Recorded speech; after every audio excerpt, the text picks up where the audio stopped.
English majors have dissected Robert Lewis Stevenson's The Strange Case of Dr. Jekyll and Mr. Hyde ever since it was published in 1886. The idea of a man with two personalities, one good and one evil, have been seen as a metaphor for such differing themes as addiction, society versus the individual, Edinburgh's social segregation, and even homosexuality. But was there a historic figure that inspired Stevenson? The answer is yes, and his name was William Brodie. To learn more, we asked an angry Scotsman to tell his story. Brodie was born September 28, 1741, in Edinburgh, Scotland, to Francis Brodie, a descendant of the Brodies of Brodie Castle, being a great-great-grandson of the 13th Laird. His mother, Cecil, was a niece to Sir Francis Grant, Lord Cullen. Francis was a gentleman who was much respected. He was from a branch of a good family in North Scotland. He carried on the business of a right cabinet maker and upholsterer to a very considerable extent, and was employed by some of the best families in this part of the kingdom.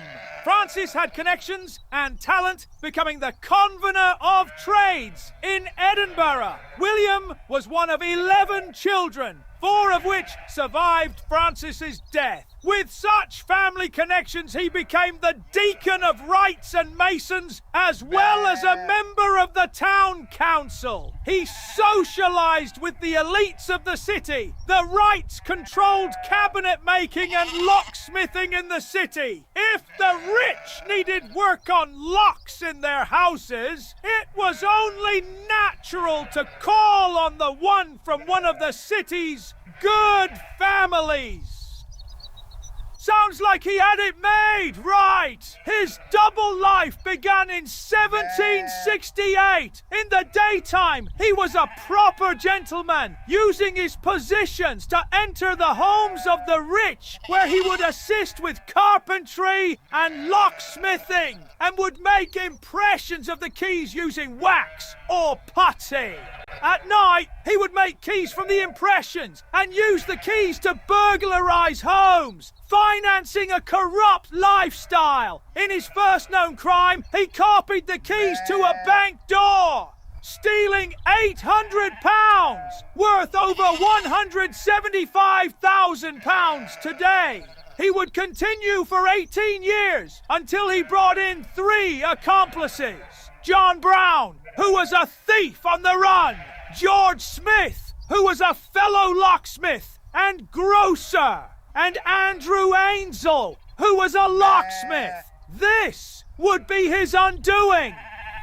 He had visited the excise office and made impression of the key with putty. On March 5th, 1788, he used that key to enter with his gang. He and Brown had flintlocks. Knowing the watchman would not show up until 10 p.m., they entered at 8 p.m.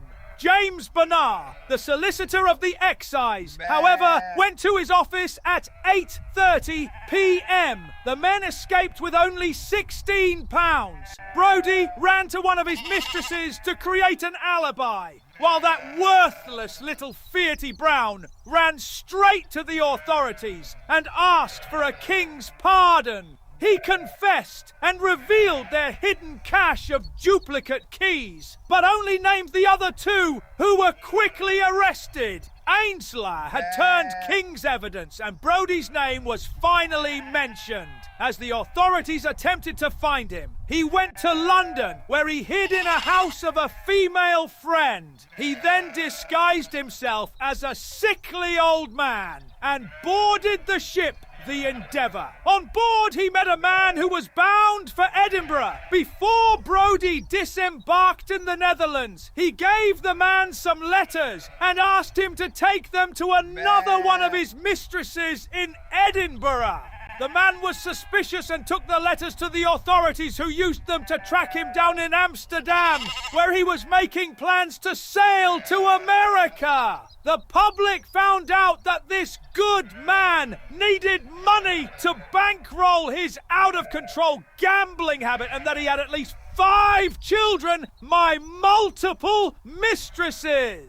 On October 1st, 1788, he was hanged. A crowd of 40,000 people watched as the length of rope had to be adjusted 3 times before they completed the hanging.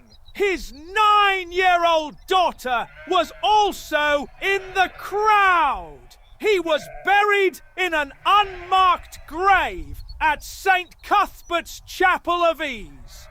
The story of the good man who robbed to feed his gambling addiction and harem fascinated the public for some time.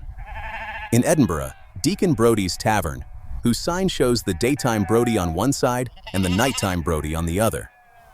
Robert Lewis Stevenson knew the story as a child and allegedly claimed that his father owned a cabinet made by Brodie.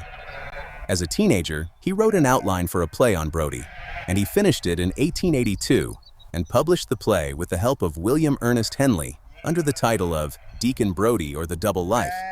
Some have argued that there were other inspirations for Dr. Jekyll and Mr. Hyde, but Brodie's presence cannot be denied. What? I'm not getting paid! You're a bigger bastard than Brodie!